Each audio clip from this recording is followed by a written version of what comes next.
Look at that muscular man. Look at that Telling muscular you. man. Got them shreds going. Yeah, I want my nickname to be Frankie Pipes. Well, I've learned that you can now give yourself your own nickname. Go right ahead, Frankie Pipes. Yeah, Well, because I've actually had phlebotomists say to me, dude, man, those veins. oh man, I'm jealous of the vascularity. I wish I had more of it. Yeah, well, small muscles, big veins. That's I have bones like a bird. Yeah. Hollow bones. Mm-hmm.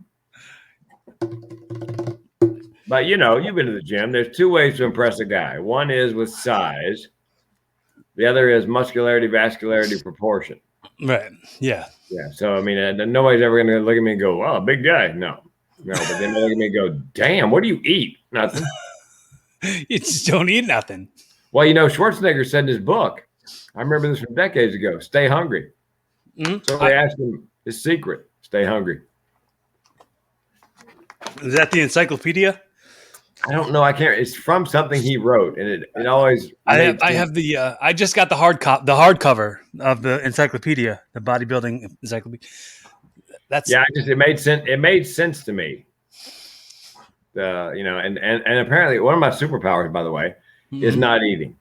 It's easier for me to not eat than to restrict calories. And my workout partner will tell you that I'm actually stronger after 4 days of fast. He goes, man, we've been working out all week. You are stronger today than you were 4 days ago when you had a meal. I think they've been feeding you to hold you back. Like my kryptonite. So what I wanted to jump into with you, because I know we chat about it a little bit when we had the phone conversation, was you doing comedy, like full-time comedian, you said, for the last 30 years or something? 35 and a half years full-time comedy and speaking now, but yeah, full-time comedy for 35 plus years. Wow. I know, impresses even me sometimes. Making people laugh is not that hard. Getting paid for it, that's the trick. Right. So do you have a structure that you go? Do you do you go to mics and work on sets and see what works, and then or do you have a written out thing and you have to stick to where that goes, or do you just feel it out there? What's your method? Well, when I started doing the mics back in 1984, I had a set list, and you only got 5 minutes, 5 to 7 minutes if you're lucky. Mm-hmm. So what I would do is I would take my set list. I would open with something I knew worked, close with something I knew worked, a 9 or a 10 on a scale of 1 to 10. In the middle, I would put the new stuff, and whatever worked, I would continue to add to, so that when I got an opportunity to do 30 minutes, try to build it in 5-minute chunks. That way you can do a 5, a 10, a 15, a 20, a 25, 30. And nowadays, I'd rather, if you think I'm suicidal, just walking around in everyday life, if I had to go to open mics, I'd blow my brains out. I would not. Because I don't do comedy that often. I just did a fundraiser in Grand Junction, Colorado, at a big 1,000-seat theater for mental health NAMI in Grand Junction. Mm-hmm. And it was fun just to do comedy because I didn't have to make any points. I didn't have to save anybody. I didn't have to, learning objectives. I just could be funny. What I do is I have an outline in my head, how I'm going to start, how I'm going to finish, and what I'm going to do in the middle. And then I bring the house lights halfway up, and I tell the audience, look, this is comedy and conversation. If I'm going too fast, just yell out, you're going too fast. If you didn't get a joke, raise your hand. I'll back up. We'll do it again. And inevitably, somebody will raise their hand. You didn't get it? No. Okay, here's a setup. You got that? Okay, here comes the punchline. And, and I do a lot of talking back and forth to the audience with an eye toward, anybody here besides me ever had your chest cracked? Because I've had 2 aortic valve replacements, a double bypass, a heart attack, 3 stents. So when I ask that question, somebody raises a hand, I've got someplace to go. Oh, really? What'd you have done? Oh, okay. Said the guy one night, how many bypasses did you have? He goes, I don't know. I was asleep. Killed. So it's sort of like improv. They call it audience work. You're mining for that gold. Yeah, but I've got somewhere to go. I know I've got punchlines lined. I asked pointed questions that lead me to material. Yeah. Sometimes it's random. I was doing a show where on a 115-day world cruise, I don't know if you've ever cruised, but 115 days world cruise, I did 10 days. The longer the cruise, the older the passenger. So at 110 days, we're talking old people and their parents.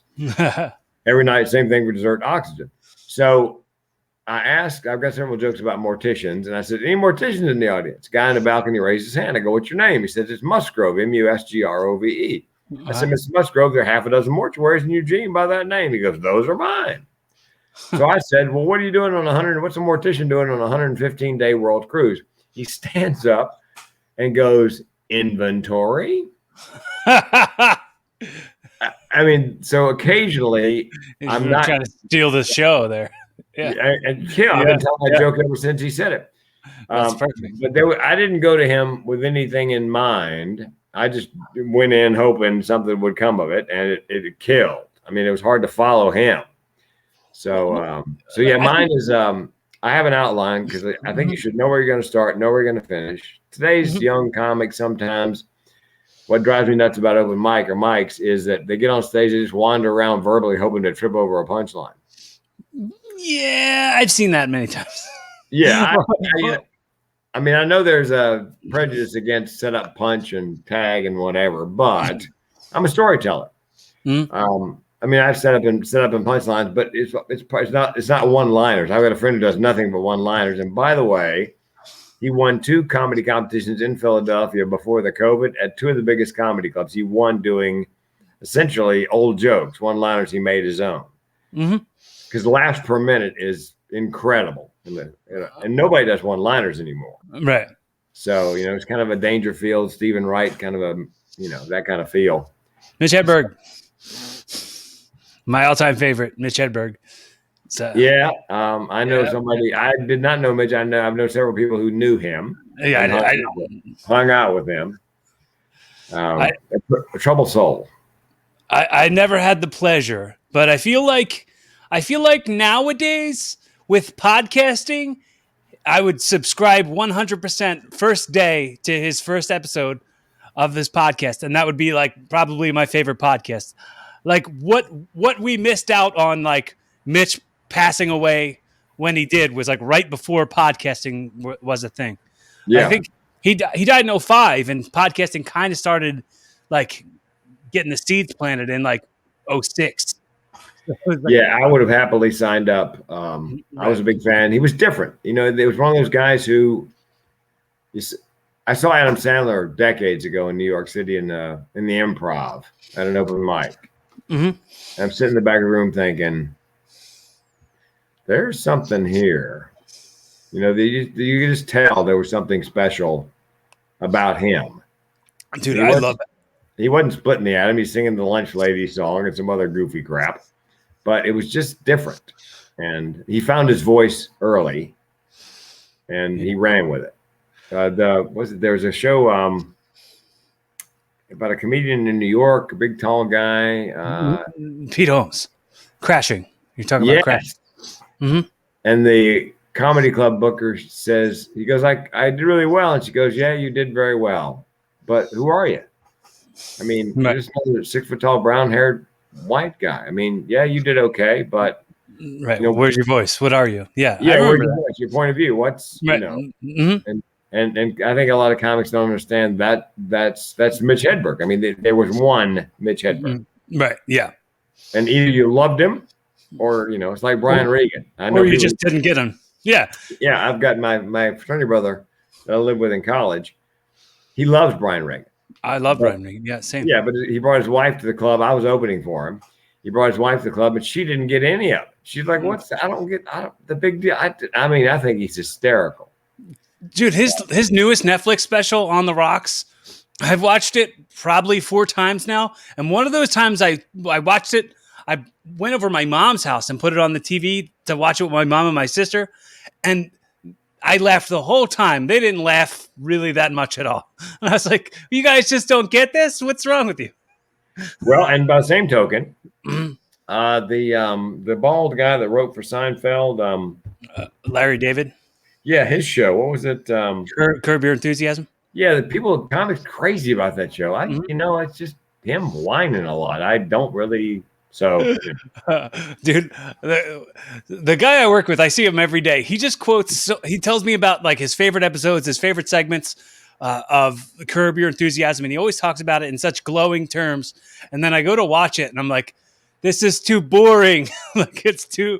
The same yeah. with watching Seinfeld. I love Jerry Seinfeld as a comedian. His comedy's awesome and hilarious, but the show, to me, it's like I don't want to wait through all the sabida to get to the good stuff. And Although the masturbation episode where they were betting each other who could hold out the longest. I've heard of it. I've never seen it. Oh, man. If there's one episode you watch, that's the one to watch. Okay. Yeah, it's priceless. And so, I was in Medora. Yeah. It's off the coast of Portugal. It's Portugal. Madeira. And little island off the coast of Portugal. It's Portugal territory or something. Mm-hmm. I was in between cruise ships and staying in a hotel. And I went outside at 3 p.m. I look around. There's nobody. I mean, it's like a ghost town. And I went back in the hotel and I said to the desk clerk, "Where is everybody?" He goes, "Well, it's 3:00. They're all watching Seinfeld." The entire island? Like old syndicated Seinfeld. What year was it? When that would have been 2015, I think. Wow. Okay. They were crazy about it. Well, okay. I mean, I like him, but not that much.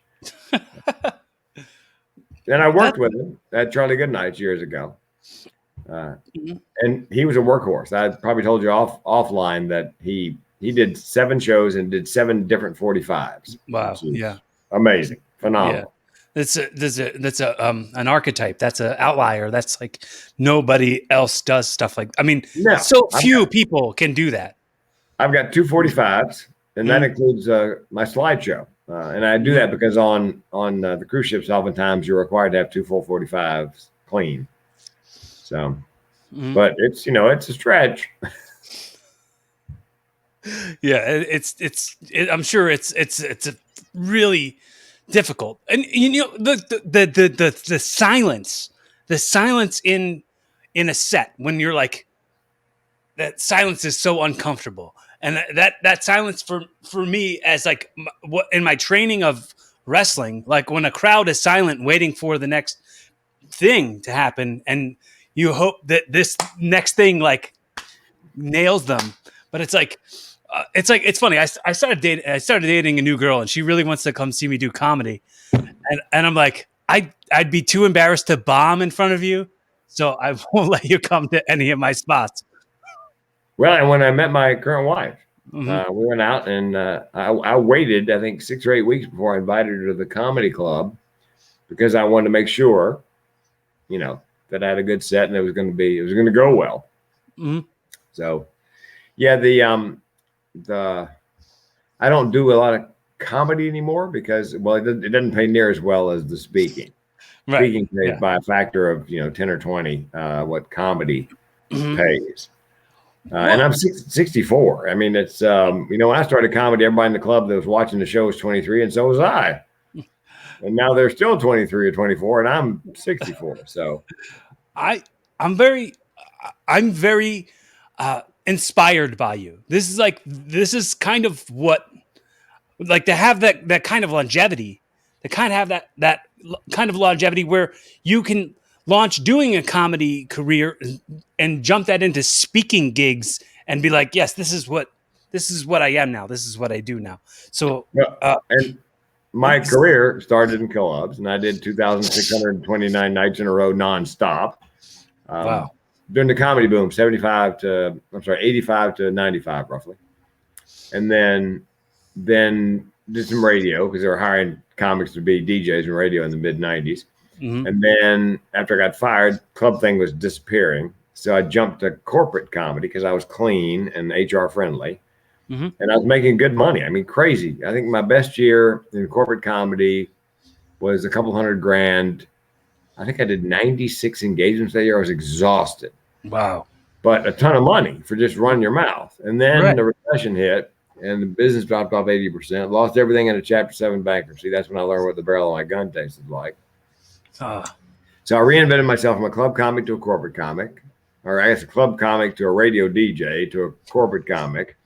And then when the recession was done and they started booking speakers again, they said, "Look, Frank, we love you. We can't pay that kind of money," because I was making $5,000 for 45 minutes of comedy. We can't pay you that much money for just comedy. You got to teach our audience something. Mm-hmm. And so I thought, well, I came close to killing myself. My family's got more nuts than a squirrel turd.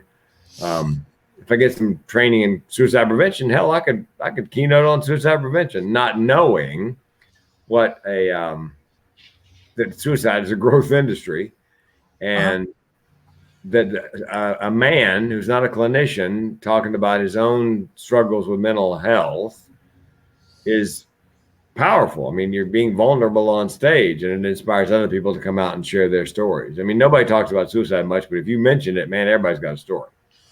Now, Frank, did the learning what the barrel of a gun tastes like happen before or after the open chest?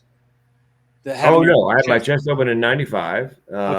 Valve job. Got terribly depressed, by the way, because heart surgery like that can kick off depression. Yeah, because I mean, I had brain surgery 10 years ago now, where as soon as it was over, I had to like limit myself on a lot of things I could do, and I had a lot of depression, a lot of identity crisis. Like I was like, oh, I used to be this, and I used to do this, and now I can't do any of those things. So I see the correlation in that, but I have I don't think I've ever thought of during that time like suicidal thoughts or anything like that. That was never an option for me. Well, and a lot of people, it never is. Some people, rough patch, they consider it briefly. Mine is chronic. It's always there. It's like Muzak, mental Muzak, or DOS running under Windows. It's always there somewhere. It's a coping mechanism. It's elevator music.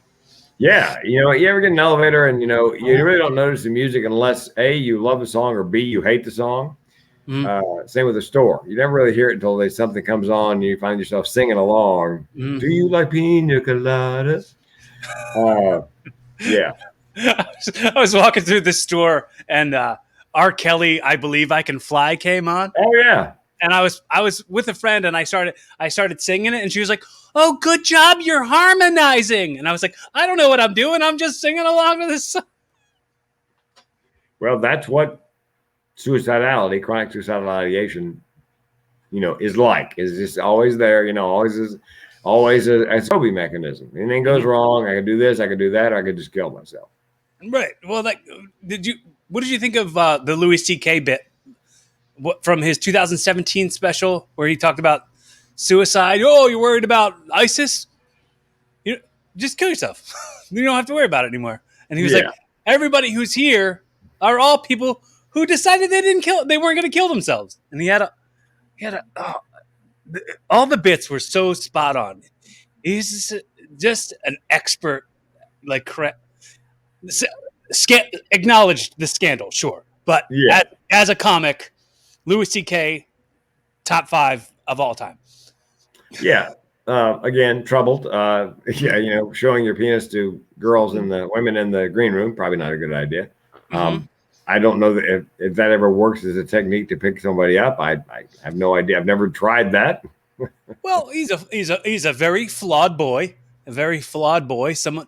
So, dude, every one of us who gets into this pay attention to me business has had some form of damage, and he was a damaged person who was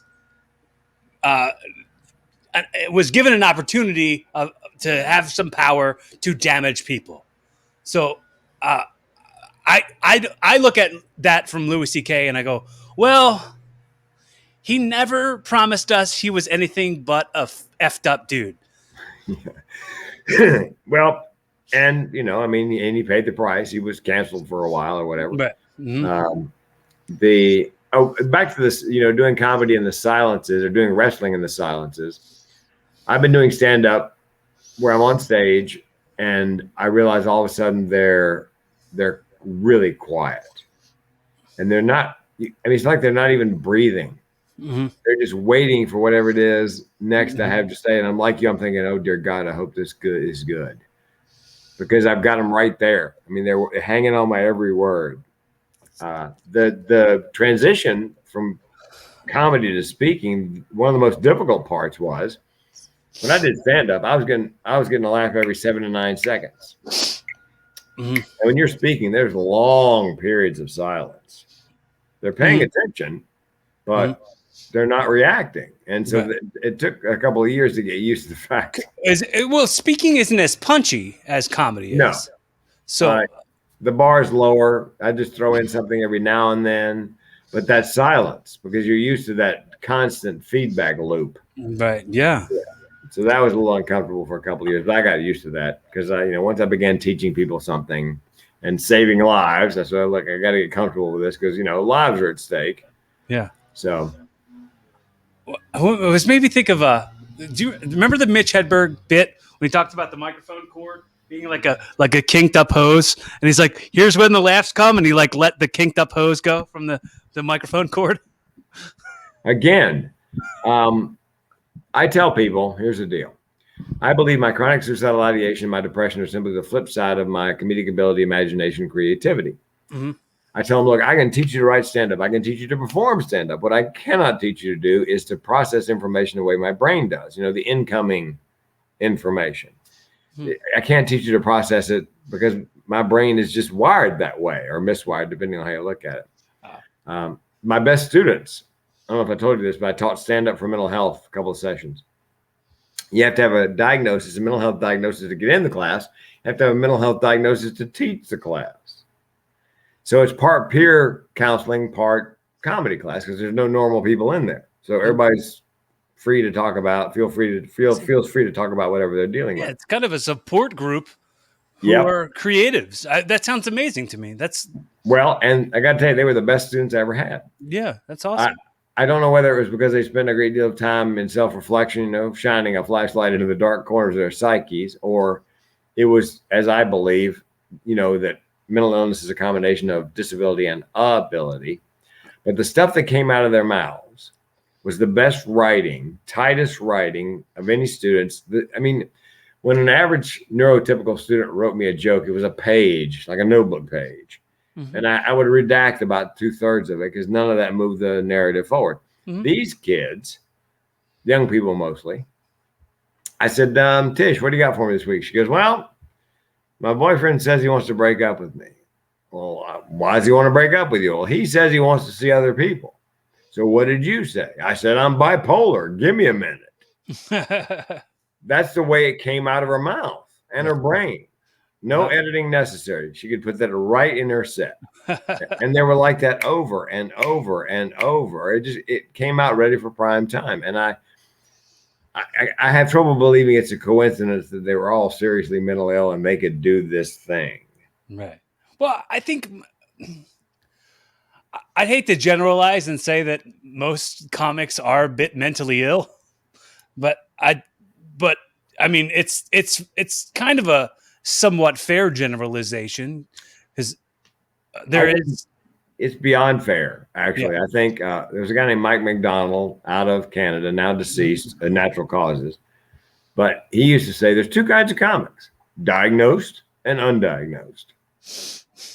And I think comics and creatives, writers, songwriters, I think we have a higher rate of suicide than non-entertainers or creators. And I think it may be because that mental illness is a combination of disability and ability. We are the dentists and toll booth collectors of entertainment. Yes. and I've got a podcast called the Suicide Prevention Punchline because so many comics, Robin Williams, of course, being the most popular example, the most prominent example. But Richard Jeni, very talented. Pound for pound, one of the best comics, fast, and laughs came and had a great career. He was getting ready to do another Showtime special. Platypus Man was a cable special that it's like #1 in the history of the world. And he was in the Ace Ventura movie. I mean, millions of dollars in the bank, but shot himself in the chest. And because oftentimes depression is not situational. You know, I've been most depressed some of the best times in my life. It's just like a wheel with a flat spot. It just comes around every so often. Yeah, I mean, it's difficult to not. I think maybe it's for anybody who wants to live in some type of spotlight. It's difficult to, when you get exactly what it is that you want, to not feel like, oh, do I deserve this? And it's that imposter syndrome that we get. And I mean, well, I must tell you, I'd never even heard of imposter syndrome until I went on this guy's podcast. It's called the podcast network is the Mental Health News Radio Network. They got 80 some podcasts, all on mental health, several on the imposter syndrome. And the guy said, "Yeah, come on my podcast." Okay, so I go on the podcast. Well, describe imposter syndrome for me. Well, Frank said, I got my PhD, and I was thrilled. And the next morning, I woke up and thought, "Oh my God, I don't deserve a PhD. Somebody's going to figure out that I do not deserve a PhD, and they're going to take it away from me." I go, "That's imposter syndrome." Yeah, I'm afraid somebody's going to figure out that I'm not as great or whatever as, you know, the letters after my name imply. And I said, "Well, dude, I just had a revelation of my own. I have, I believe, reverse imposter syndrome. I know for a fact that I am fabulous. And I'm just waiting for somebody else to figure that out. I mean, I'm famous, just nobody knows it yet." Yeah, I feel that. And I've been that way since I was a kid. I knew I was different somehow or other. I just waiting for somebody to figure that out. And comedy was the obvious. I mean, comedy was what I believe I was born to do. So I got that imposter syndrome in the form of body dysmorphic disorder. Oh, I've actually known, there was a guy in my gym who's huge, and he's got that body dysmorphic thing going. Yeah. And I'm a good dude. You are an amazing specimen, but it's kind of like anorexia. You know, anorexia is look in the mirror and see fat. Can't see what I can see. Yeah. So I mean, I ran into one of my really good friends from middle school, and he was like, "Bro, how are you in such good shape? Like, no one else from our graduating class is in as good a shape as you're in. What's your secret?" And in the back of my head, I was like, body dysmorphia. But I was like, weights, dude. You just got to keep hitting them weights. Weight room, man. Weight room every day. And I'm really like, it's because I don't think I look as good as you think I look. Yeah. Or it's a bit of that, a bit of like in the business I'm in wrestling, it's about like the presentation of your body and being shirtless in front of groups of strangers every weekend. So it's like, all right, well, it's a little bit of like, I had to suffer through like the eating disorders and the bulimia, I guess you could call it. But all that journey leads me to what is my evolving and trying. I think I told you I did my first bodybuilding contest 2018 because it was on my bucket list, and I waited until I was that older than 60 because I figured most of the other guys had given up, and they have. I love nothing better than sending a muscle pic back to all the Facebook group of my high school graduating class. Right. They're like, best compliment is nice Photoshop. It's not Photoshop. But standing on stage, essentially in my underwear, only for 60 seconds, not like a whole wrestling match. Right. Just up there, you have 5 poses or 6 poses to music. And I mean, in front of, it's like a bad dream. You're standing out in public in basically briefs on stage in front of all these people.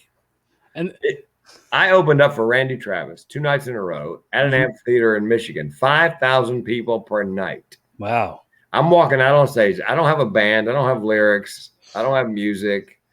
I got a microphone. And there are 5,000 people, 10,000 eyeballs waiting. It didn't even break a sweat. But 300 people at the Lane Event Center standing on stage in my underwear going, dun, dun, dun. Terrified. Do you choose the same song every time? What song do you choose? Well, I decided, because most of the guys choose some rock anthem, Start Me Up, or Sharp Dressed Man or something. Yes. So I got Dion and the Belmonts. It's I'm the kind of guy who likes to run around. Okay. Never in my place. Move town. And nobody else had done anything similar in terms of genre or years. And the first 8 beats there's no vocals. So I come out. I said, start it when I take my first step. The guy starts it, and I come out, and I'm snapping my fingers and swinging my hips to those 8 beats, because everybody else is very serious. They're. Well, yeah. I mean, it's difficult, man. I mean, in any kind of that's a very vulnerable thing. Any kind of very vulnerable thing. Sometimes it's tough to get people to just kind of lighten up. Yeah. Kind of like they're in their feels too hard. Well, and the crowd, because of the music, because I'm swiveling my hips, because I'm smiling. I mean, it went really well. I mean, it was like an open mic for bodybuilding. I know now because my frame is somewhat small. Mm-hmm. I don't need to be out like this, with like I've got the underarm rash.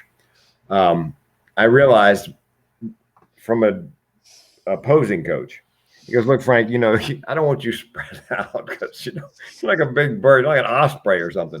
Pull it in tight. Pull your arms in tight. Put your feet together. Push your heels together. Keep your legs so that you shrunk yourself down and compacted yourself. Because otherwise, if you got a lot of air between your limbs, you're really going to look like, is he really bodybuilding? Should he be bigger?" So yeah, there is a technique to. I'm standing next to a woman in posing class, and she's 6'2" and just massive. Right. And my posing coach goes, "Frank, you can look bigger." And I go, "Not standing next to her, I can't." We look like a before and after. Yeah. Well, and the bodybuilding for me, I tell people when I'm talking about mental health and self-care plan and so forth, I think you should have a hobby or avocation that has nothing to do with what it is you do for a living. Goals, bro. It's just goals. I think it's just. Yeah. It allows you to achieve in another area, see the results, be proud of your accomplishments. It has nothing to do with how you make your living. Right. Okay. I tell people about the gym. The beauty of the gym is this.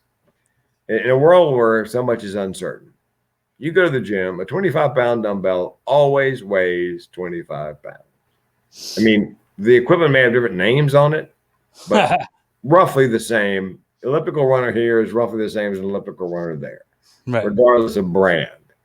So there's a constancy in the gym that really appeals to me. I go to a hole like a hole in the wall gym where it was like it was opened in 1985 and they still have all the same stuff from 1985, and everything works just as good, if not better, than all the stuff at the big chain gyms. Yeah, and I prefer that. Yeah, when we were on the road, my wife and I doing comedy, we were the June and Ward Cleaver of comedy. We went to bed early as soon as I got home from the show. We ate good food. We worked out every day. And somewhere in Virginia, there was actually a place called Mom's House of Iron. Mm. And there wasn't anything fancy. It was plates and bars and dumbbells and Smith machines, and I mean, just the basics of, nothing fancy, no Nautilus, no Cybex, just, iron. And when it comes down to it, this, it's all about time under tension. It doesn't matter what machine or whatever you're on. It's just your muscles at time under tension. So however you do that, whatever you're picking up or moving around. Yeah. So yeah, it's a lot of that stuff in the gym is,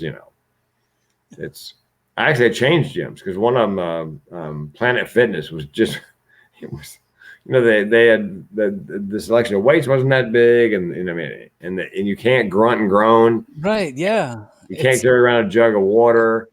You know, if you drop a weight, they turn on the lunk alarm, which is a purple flashing light. Right, which is the opposite of judgment-free, isn't it? Yes. I want iron and rust and sweat. Right. And some grunts. I don't mind hearing a guy slap another guy on his back and he's like, "Come on, get that spot." Like I need that. That's I don't mind that at all. Yeah. Like, I feel like these are people who also have goals and have things that they're accomplishing. I think I bond more with fellow meatheads than like most people who just come up to me and they're like, "Oh, well, like, oh, you're in good shape. How can I be in good shape?" I'm like, do something. Do something. It's not that difficult. Right. Well, and again, when I discovered intermittent fasting, I thought, man, no supplements, no pills, no powders, and you actually save money on food because you're not eating. and I was worried in the beginning because when I eat carbohydrates, it's a great combination with keto because there's no carbs to make your blood sugar go up and down. And I was afraid I was going to be hangry all the time or weak. And, you know, my workout partner said to me, they've been feeding you to hold you back, man. I'm telling you, there's something. Well, because, you know, your body after 14 hours begins, all the food is gone. All the glycol is gone from your liver. So you got to burn fat. So I'm at 96, 97, 98 hours. So I've been 84 hours I've been burning fat. I just got down to 9% body fat last week, down to single digits again as I'm rolling up to the contest.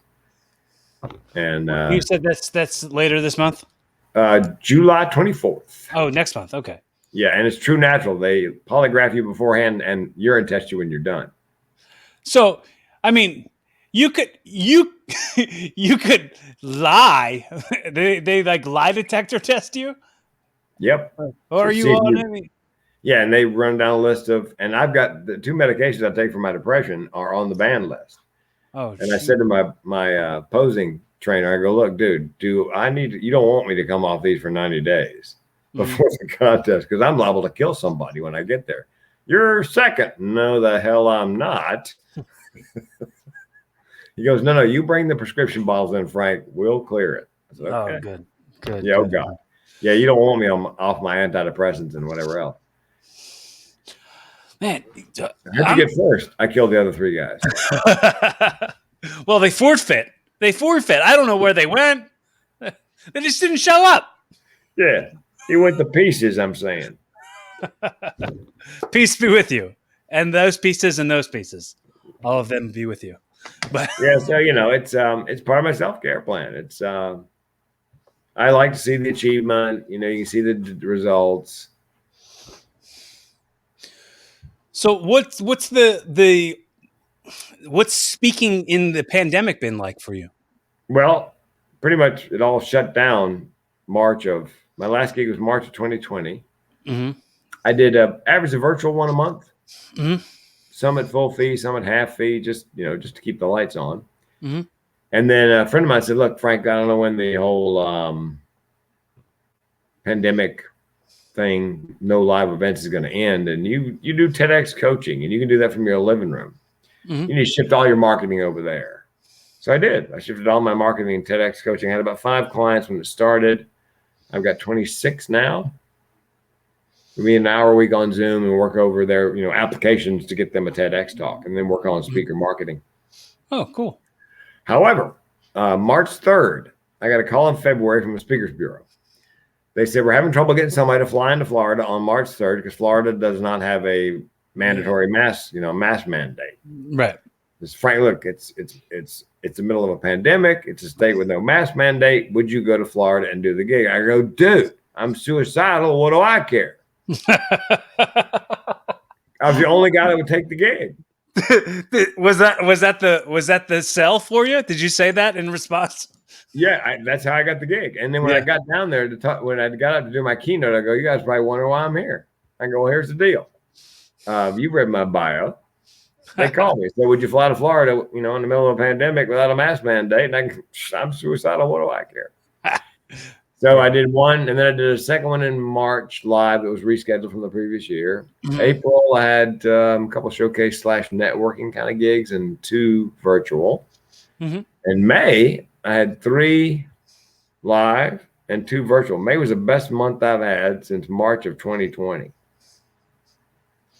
My gross on those 3 gigs and 2 virtuals was close to 20 grand. And that's the kind of money I can make when things are, when things are cranking. June, a gig, but July, August, always very slow. September, I got 2 booked and 1 on hold, live and 2 virtual so far. So I think live speaking is beginning to come back. That's awesome, dude. Like I just came back to wrestling, dude. I just came back to full audience in front of a crowd. I'm digging that, and I got a show coming up this weekend. Or in front of people, in front of a big audience. I'm excited about doing that again. Well, are you the good guy or the bad guy? I'm bad. I'm all the time. Got to be the bad guy. So much better. So much more fun. So much more interesting. Yeah. Well, I mean, in my mind, I know that I'm more in control and more of the steering, navigating the pace of the match if I'm the bad guy, because I have more experience under that pressure than whoever I'm in there with, and I can mold them to being better in the ring, so that then later on they can be the bad guy. So, do you have a character name? I'm Corey Castle. It's my stage name. My real name's James, but I've been going by Corey Castle since 2002. Okay, well, it's a good name. I mean, good hard C and K sounds. Yeah, it's an alliteration. Gets everybody every time. I'm a big lover of alliteration. the main reason for it, I picked it back then. I was still in high school. The one of my favorite movies at the time was it's called Zoolander. It was Ben Stiller. Yeah, oh yeah. Where he's the male model. Yes. I wanted my character to be the stupid male model in pro wrestling, and just always be dumb and just screw things up and play the goofball. And I wanted my initials to be CK, like Calvin Klein, so I could put Calvin Klein on the side of my gear, on my leg. And I picked Castle from The Punisher, and I thought Corey sounded like the best C name to go with if I changed the Castle to a K. Yeah, good hard sound. So it sounded the best, and it's worked for me for business. Mr. T isn't Mr. T's real name. Oh, thanks for clearing that up. Did you ever do you watch Key and Peele when that was on? Some, not a lot. They did a Mr. T sketch where there was my name's not Mr. T. I made it up for money purposes. Well, my mom, because I was going to change my name to something funny, said, son, if I come to the comedy club and somebody else's name's on the marquee, I'm writing you out of my will. Okay. I'll be Frank King then. Well, I think my parents have learned to take it less personally. Well, yeah, because you took their work and changed it. Yeah. Well, also, if I'm a bad guy, I'm not representing them very well.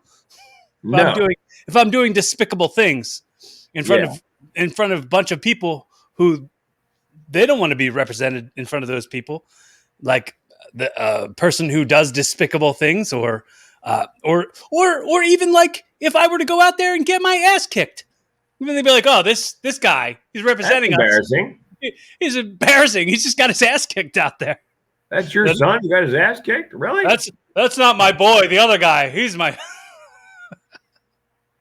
There was a movie. I saw a movie about professional wrestling. It was fictional. It was a woman from a little town somewhere who went to, I think, Vegas or some, entertainment capital and wanted to wrestle professionally. Wrestling was a big thing in her little town. And her brother wanted to do it too, but he didn't have the chops. I'm trying to think. And she was British. Yes. It's called Fighting with My Family. Yes. And the manager of the wrestling school was from the Wedding Crashers, Vince Vaughn. Oh, okay. Yeah. Mm-hmm. Yeah.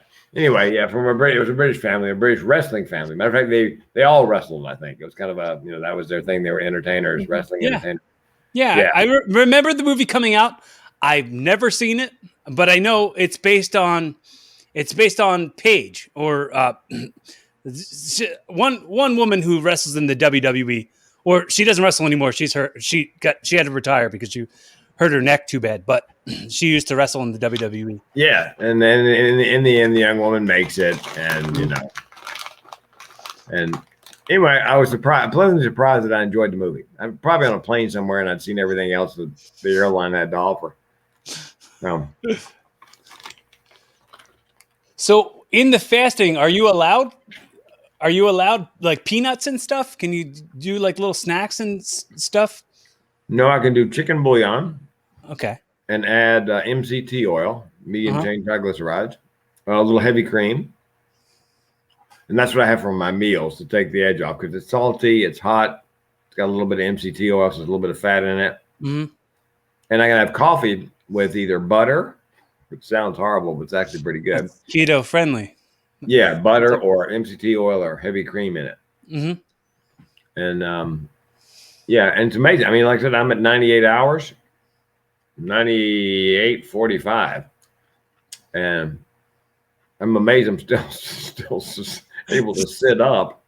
Yeah, I mean, I'd imagine that you'd be super tired and worn out, but then you're gonna switch that back on and go hit the weights pretty hard, right? Yeah, when I get done, I'm headed to the gym, and you know why? In part because after 4 days, I went to the bathroom and I looked in the mirror, and I mean, I try to drink a gallon of water a day. Mm-hmm. So I'm hydrated. So my veins are like, son of a gun. Look at that. Maybe I won't eat ever again. So in your life, not in entertainment, not necessarily, it doesn't have to be somebody famous, somebody I know or not. Just like who has been your like biggest inspirations, like the most like, that's who I want to be like. That's who I want to not be like. I want to just take some of that and I want to take the opposite of that. And like, what kind of gathered up into making you inspired to be who you are? Well, I back in the day, I used to watch the Tonight Show back in college and wondered to myself if anybody else in the dorm was watching the Tonight Show thinking I want to be on there. Mm-hmm. Early, the comics from back then, David Brenner, Michael Keaton was an early idol because he went from comic to actor. Ray Combs, who ended up killing himself, went from warm-up comic, which is one of the things still on my bucket list, warming up for sitcoms. Mm-hmm. Went from warm-up comic to the Tonight Show to hosting Let's Make a Deal Family Feud. Mm-hmm. Always want to be a game show host. So that was, I figured, except for hanging himself, that was the career path I wanted to take. Mm-hmm. In terms of inspiration, my mother, if somebody says they're suicidal, but they're not going to kill themselves, my question to them is always, well, tell me why not. So if you ask me why aren't you going to kill yourself? Well, one of the reasons is my mother desperately wanted a family, children, and she carried 2 to term that didn't make it. And she found the courage to try a 3rd time, and I was born, and a 4th time my sister was born. Mm-hmm. I don't know where you find that kind of courage after carrying 2 9 months to term and they don't make it. Yeah. So one of the reasons I'm still here is because I feel like she was so brave and worked so hard to bring me here. I've got to be at least as brave and work at least as hard to stay in her honor. That's a good, respectable reason. Yeah. Well, and the backstory, which I rarely tell, although I'm going to tell it in a TEDx one day, is both my mother and father were gay. Okay. It was in 1940s. late 30s, early 40s, in high school together, crazy about one another, both smart and funny, both desperately wanted a family. And, you know, it was the late 30s, early 40s in North Carolina. Nobody came out of the closet. Right. So they got married and they were going to adopt, but there weren't many infants available. So they decided, well, what the hell? Let's just make it go. Yeah. And again, carried two to term. I had somebody say to me one day, you know, I don't think lesbians are qualified to birth and raise children. And I said, you need to back the fuck up out of my range. Because, you know, my mother. Real quick, interrupt. My mother is also a lesbian, so we've got that in common. Well, hello.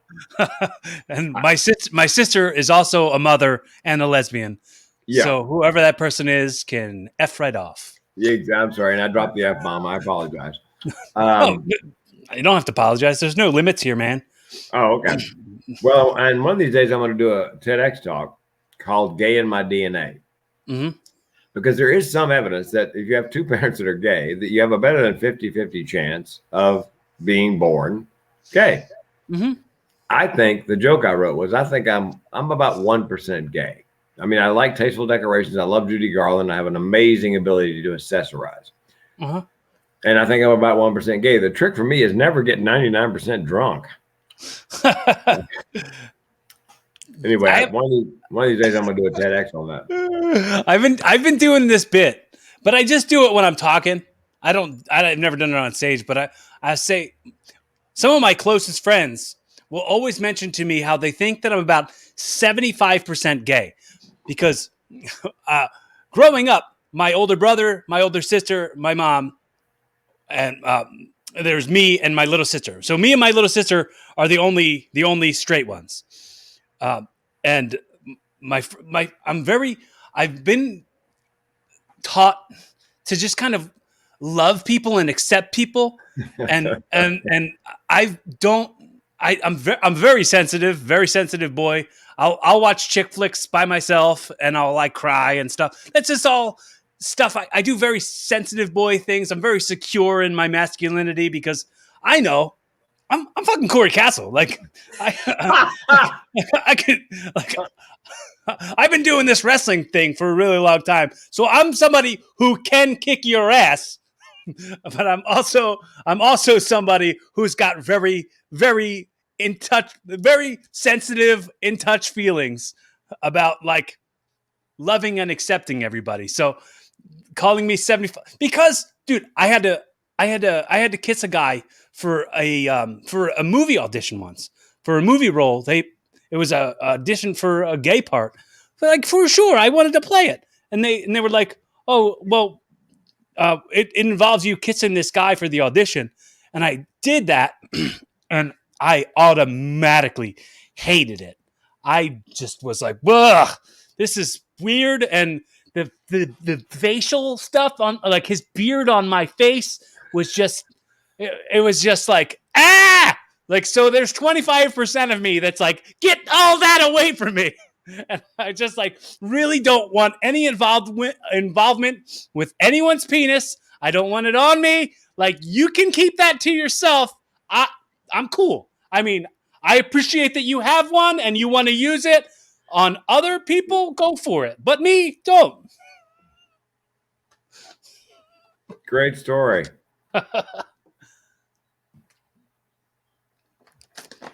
75% gay. Yeah. Sorry, you got that sensitive guy thing going. Yes.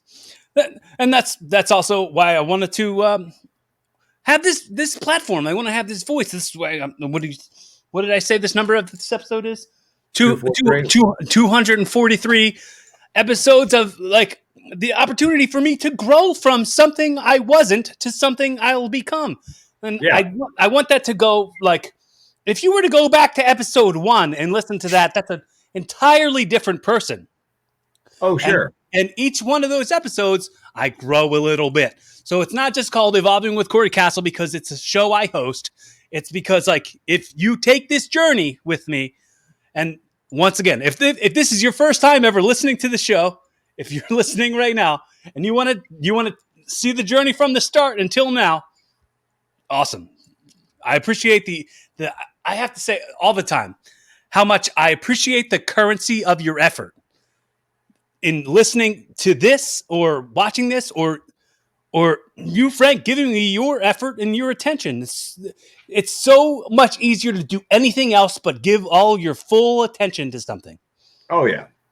So much gratitude. So much gratitude. Yeah, and if you can find somebody who wants to sit through 242 episodes, I'd like to meet them. Well, I've been saying, do you remember a couple? I don't know if you might not remember this. A couple years ago, they hired a couple guys for SNL, and then somebody went through an old episode of this one guy's podcast, and then they fired him from SNL because he said some things that they didn't like on the podcast. Yes, I recall that. Mm-hmm. And it was, and I was like, I remember tweeting as that happened. I was like, if anybody wants to go back and listen to every episode of my podcast to skim through to find something to fire me from, like, cool, because you'll have sat through all these episodes and maybe you'll learn some cool stuff.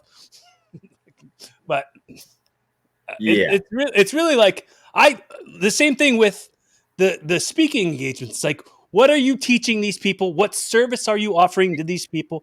That's kind of what I hope what this podcast winds up being. It's like not being, that's what I hope it is. I hope that somebody can like escape from whatever yuck they're going through and just kind of listen to the life lessons that I'm learning and evolving through. Yeah. Through I mean, there are learning objectives. There are things to learn by listening to the podcast. Mm-hmm. And so you're hoping that people are picking up on that, that when they leave, they're a little better than when they arrived. Hope so. So yeah. I have just a couple more things, and then I'll send you off into the sunset, right off into the sunset. Okay. Hot dog and a handshake. All right. So yeah, keep your hot dog away from me. I'm just saying. Only 75% hot dog. So I do this segment on the show. I like to call it audio time travel, right? So okay. Before I get into that, I just want to say how important it is. I want to tell this little tiny tale to make you understand. When I first started doing the show, my mom had told me the story about how she had saved these voicemails onto a disc where she can listen back to them. The voicemails were left from her mother and from her best friend. And she said, I want to have these so that, you know how like when somebody dies, you forget what their voice sounds like? She said that exact thing. That's what she said. And I said, I don't want that. I want to have an opportunity where stuff's on the record. Like who I actually am is on the record. So when I'm not here, you can go back and listen and hear what my evolving was from episode. I don't think episode 1 is ever posted anywhere, but episode 2 up until wherever it winds up going to, because I don't plan on ever stopping doing it. So on this 243rd rotation of the podcast, on the record, I want to make sure I let you, Frank King, know how inspired I am by you and how grateful I am for your time. And I want to make sure you know how pleased I'd be to be a resource to you in any way, even if it's just judgment-free conversation. I know you said you still struggle with some suicidal stuff. Oh yeah. Absolutely. Call me anytime. I'm here for you. Anybody else listening, I'm not a hard person to get a hold of. If you just need a chat, if you need a friend, I'll be that friend. I'm not that popular. Not enough people are beating my door down that I don't have the time. Yes, you are caller number 7. What? So audio time travel. Time travel. So in, let's say, 20 years. So in 2041, someone stumbles across this recording who truly cares about you.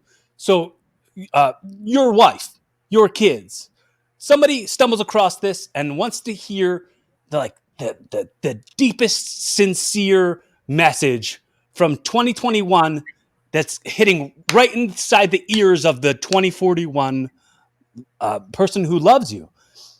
And who knows where we'll be at that point? Yeah. So this would just be an extension of that for this time capsule. So audio time travel, whatever you're saying now, is a message to help them evolve into a better version of themselves in the year 2041? So what I would say to them is, what you're listening to, yes, he is a wrestler. Yes. Yes, I have no business being on his podcast, but here's the deal, family. It was part of a plea bargain. It was this or jail. What would you do? This is a little bird on me. Yeah. Sorry, man. It just No, that's fine. No, I often think when somebody posts on Facebook, what would you tell your 18-year-old self? Well, I would tell my 18-year-old self, here's some keywords you need to look for in the future. And when you see them, you buy stock. Google, Microsoft,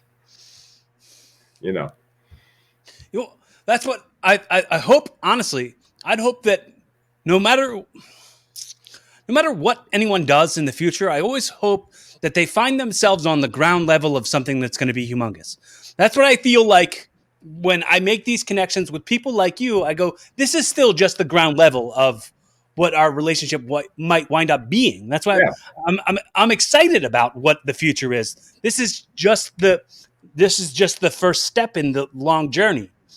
So look out for those ground levels on things. That's what, if your loved ones are listening to this message, I want to make sure I'm letting them know. Okay. Yeah. I'm letting them know. Look out for the ground levels to get in on things. Or be your own ground level on things. Well, if you're listening, my relatives in the future, just know that if you're feeling a little crazy, it comes with the territory. As I mentioned earlier, in our family, going back generations, more nuts than a squirrel turd. So it's not unique to you. It comes with the territory. It's in the genetics. It is in the genetics. I've got one cousin who dodged the bullet on cholesterol and mental illness, and everybody in the family hates him. So hypothetically, the way I end every show is I'll say, hypothetically, I've gifted you this show. So from now on, this is Evolving with Frank King, your first episode, the pilot episode of your podcast. In a very Jerry Springer's final thought, in around a minute, just kind of tell everybody like the best takeaways, the best messages that can help them evolve into a better version of themselves tomorrow than they are today. Okay. Well, remember this.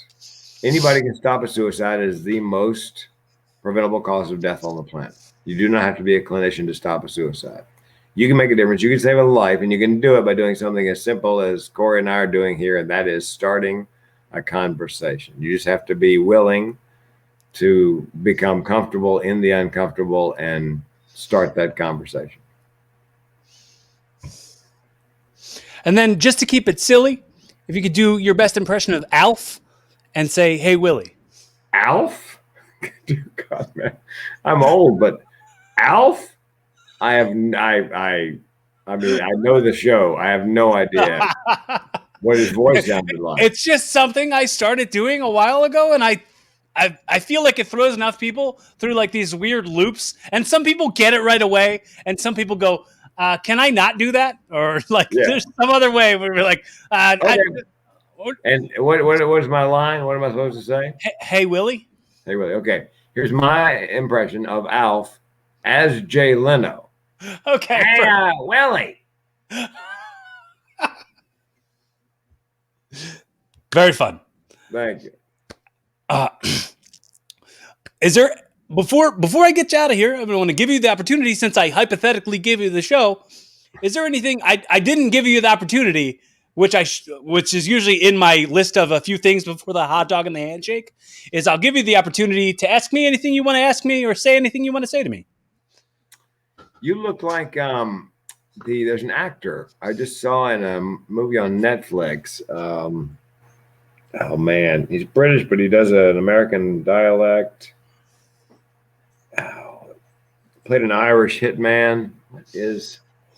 Anyway, it'll come to me. Well, I will always accept the compliments that compare me to handsome, funny actors. I will accept them all day, every day. Yeah. So And in the movie, he had the goatee Fu Manchu thing going. mm-hmm. So do you always have the facial hair? Yeah. Part of your character? Yeah. I mean, it's just sort of like when I got old enough to grow it, I just never wanted to not have it. Oh, well, I would have to have testosterone shots to grow that much facial hair. So Yeah, I can't get anything on my cheeks. I'm still working on that. oh, I really? mean, yeah, I'm in my late 30s now, and I can't get anything. Maybe a little Native American going there. What's that? Maybe a little Native American because they tend to be, cheeks tend to be clean. I'll accept that. Just I mean, well, I absolutely.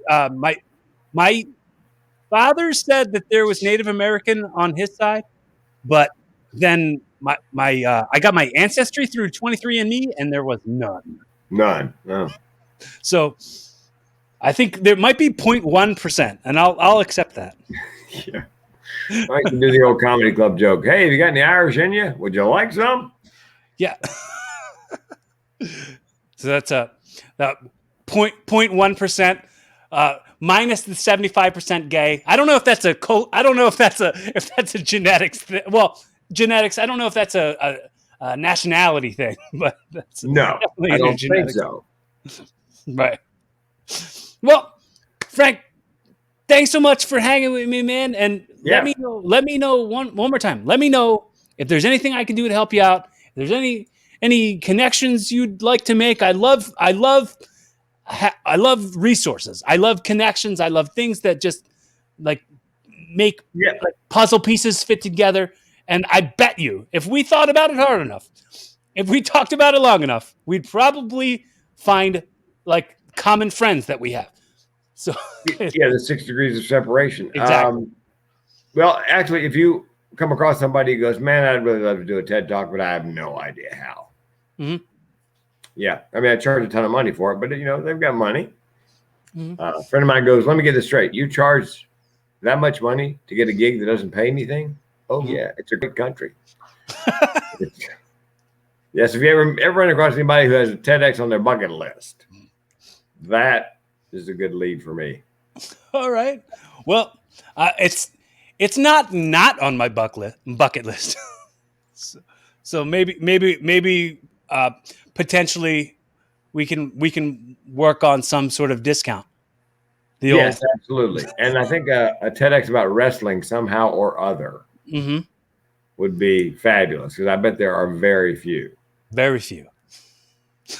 Well, this has been a pleasure, dude. I hope we could do it again. I hope, eventually, maybe in person. That'd be neat. Oh, my God. Where are you again? I'm in Philadelphia. Okay. Well, we may be able to. I've got one of my best friends lives outside of Philadelphia. Well, I'm in the suburbs, Bucks County. Yeah, he's in the burbs. I think it's as close to New Jersey as you can get without being in New Jersey, somewhere along the line. Same. I'm like 15 minutes from Trenton. Yeah. Yes. So chances are, and I've got a good friend in Rahway, another comic. Cool. Yeah, so I imagine at some point in time I will be back in the tri-state area. Well, let's hang, dude. We'll do some joke writing sessions. I love doing that. Well, and eventually he's going to be booking some 1 and 2 nighters. So when time comes, when he does, when people start getting back together, in large groups regularly, he's ramping up the business now. He's just waiting for the COVID to pass.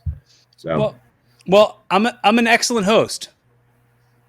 Just to put that out there. If he needs an MC, I'm a good comic. I'm a fabulous MC as well. That's another commonality that you and I have. Yeah, it's a whole different skill set. People don't understand. It's you're not there to kill. You're there to set everybody else up. Right. Mm-hmm. It's the humility of it. It's the like giving them the rub, putting them over because the people that are around you only look as good. What's the way I'm trying to say this? How am I trying to articulate this? If you don't make those people look good, you don't really look as good, right? Like if you're on a show where a bunch of bums are on that show, you're just one of the bums. If you step out of the clown car, you're one of the clowns. So So elevate everybody around you. Yeah, I tell the MCs when they work with me, I go, look, here's the deal. You're not here to kill. Mm-hmm. If I'm doing, for whatever reason, a club, I said, your job is to make sure that you kill time while they get seated, get their first round of drinks, and make sure they're all facing forward and paying attention. That's your job. Yeah, you give them the old, hey, this is what it's going to be like. Get on board. That way the feature act is set up well and the headliner is set up well, you know. Well, I'm going to let you go. I hope you have a fun time at the gym. Don't fall asleep. Yeah, I'm going to go take a nap first. I definitely need a nap. All right, man. Well, this has been a pleasure, man. Be fun. Have safe. Keep evolving. And send me a link when you get it posted, and I'll share it on my social media. Totally, dude. All right. All right. Well, hang on one second.